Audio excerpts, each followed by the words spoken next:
Radhe Radhe. Welcome to my channel. मैं कुसुम मिश्रा। आज के इस वीडियो में मैं आपसे आने वाली 4 मई को जो वैशाख मास की शुक्ल पक्ष की सप्तमी पड़ रही है उसके बारे में आपसे मैं विस्तृत जानकारी शेयर करना चाहूँगी। तो प्रिय दर्शकों, वैशाख मास जैसा कि आप सभी को मालूम ही है कि अति उत्तम है मास। सभी महीनों में हिंदी मास के वैशाख मास अति पावन है। इस मास में किए हुए सत्कर्म का हमें फल 1000 गुना अन्य मासों की अपेक्षा मिलता है। और जो ये सप्तमी तिथि आ रही है ये अति पावन है। इसके दिन किए हुए कार्य का फल हमें अक्षय फल प्राप्त होता है, यानी कि जो कि हमें फल सूर्य संक्रांति में अथवा जो ग्रहण काल होता है उसमें जो फल मिलता है उससे 1000 गुना ज़्यादा हमें फल मिलता है। तो इस दिन हमें क्या करना चाहिए और इसमें कौन कौन से अद्भुत संयोग बन रहे हैं उस सब के बारे में मैं आपसे इस वीडियो में ही आपसे कुछ जानकारी शेयर करना चाहूँगी। तो प्रिय दर्शकों, जैसा कि आप सभी को मालूम है कि इस माह में आने वाली रविवार को शुक्ल सप्तमी पड़ रही है। तो समय के हिसाब से इस दिन बहुत ही अति उत्तम ये महीना है और अति उत्तम तिथि है ये। इस दिन 4 अद्भुत संयोग बन रहे हैं। तो ये अद्भुत संयोग कौन कौन से हैं मैं आपको इसके बारे में बताना चाहूँगी।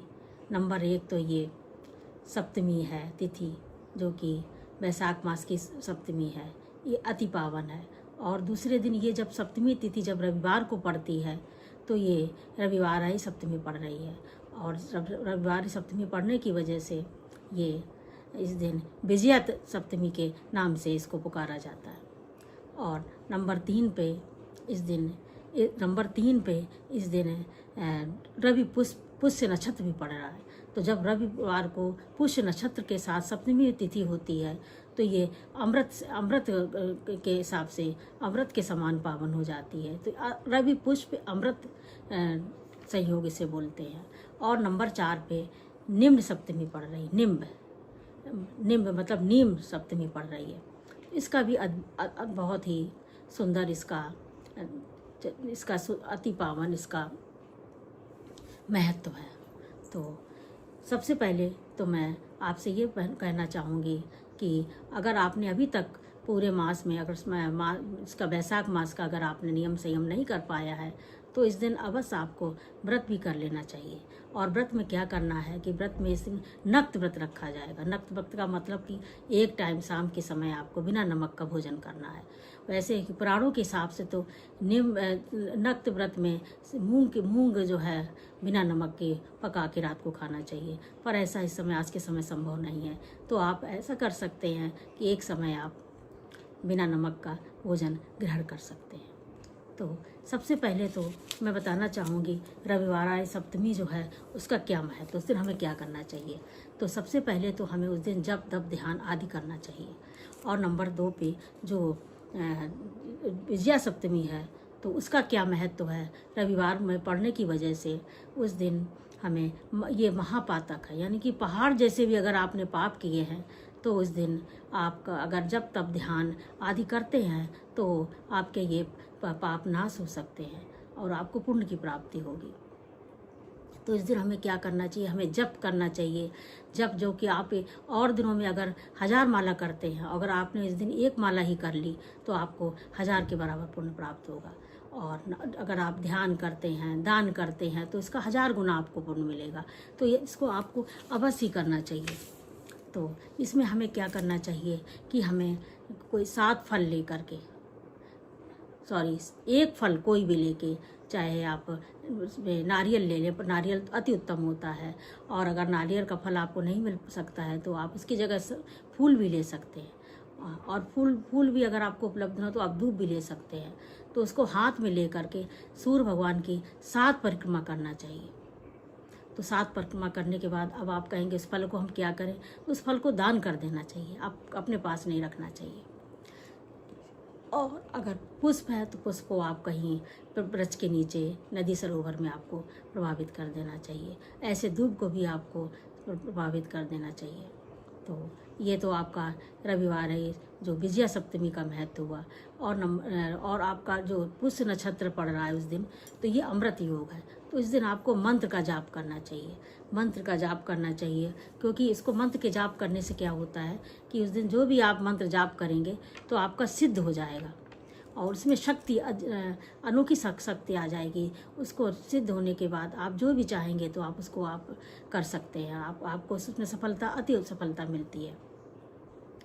और लास्ट में क्या है, नंबर 4 पे इस दिन ये निम्ब सप्तमी भी इसको पुकारते हैं।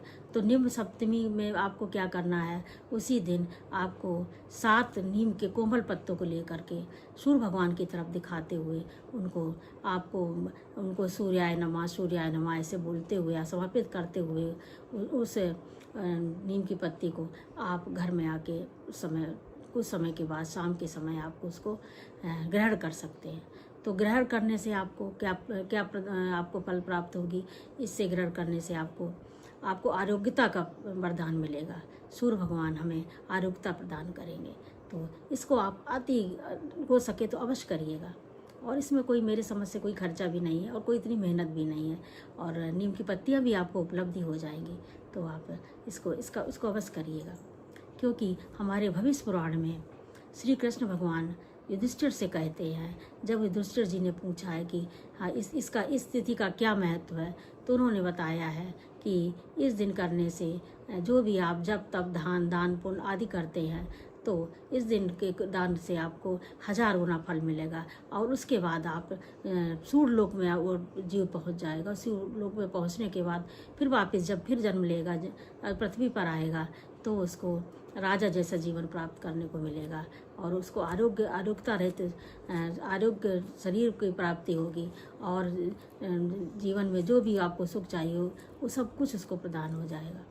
तो इसके साथ ही साथ हमें इस दिन 5 चीज़ का दान अवश्य करना चाहिए। वो 5 चीज़ें क्या क्या हैं, नंबर 1 पे तो जूता है, दूध है, अन्न है, अन्न का दान है, अन्न का दान अति उत्तम होता है। और चौथे नंबर पर छाता का दान करना चाहिए। और नंबर 5 पे द्रव्य अवश्य दान करना चाहिए। और इस मास में अगर आपने पूरे मास, अगर इसका वैशाख मास का महत्व अगर मंदिर में या किसी ब्राह्मण से सुना है तो उसको दक्षिणा अवश्य देना चाहिए। तो ये रहा सूर्य सप्तमी का महत्व और दिन क्या क्या करना चाहिए आदि की छोटी सी जानकारी आपको कैसी लगी। आप हमारी वीडियो को लाइक करिए, कमेंट करिए, शेयर करिए। और अगर अभी तक आपने हमारे चैनल को सब्सक्राइब नहीं किया है तो हमारे चैनल को सब्सक्राइब अवश्य कर दीजिएगा, जिसमें कि ये उत्तम जानकारी आप तक अवश्य पहुंचती है। जय श्री राधे, धन्यवाद।